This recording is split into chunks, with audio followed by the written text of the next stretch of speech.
তো 30 days rock painting challenge complete করা আজকে হচ্ছে আমাদের ডে 9 এন্ড এই স্টোনটার জন্য সবচেয়ে বেশি কমেন্ট এসেছে এটা দিয়ে যেন টার্টল মেক করা হয়। আর আমি এই স্টোনটার উপর একটু ক্লে ইউজ করছি কারণ এই স্টোনটা একটু আজাইরা দেখতে ছিল।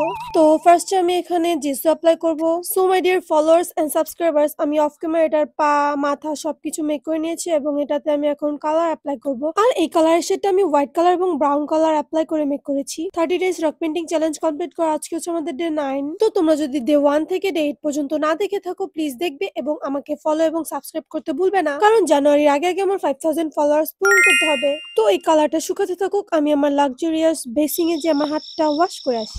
ওকে, তো কালার ড্রাই হওয়ার পরে আমরা এখানে কিছু ডিটেলস অ্যাড করব যাতে এটা দেখতে আরো রিয়েলিস্টিক মনে হয়। আচ্ছা, তোমরা কারা কারা আমাকে ফলো করেছো এবং সাবস্ক্রাইব করেছো প্লিজ হাত তোলো তো, একটু দেখি তো আমার কিউট কিউট সাবস্ক্রাইবার্স এবং ফলোয়ার্সদের। ওকে, তো টার্টলের ফেস ড্র করার পর আমাদের টার্টল মেক করা শেষ। এখন আমরা এটার উপর ভার্নিশ অ্যাপ্লাই করব যাতে ওরা একটু গ্লসি ফিল দেওয়া যায়।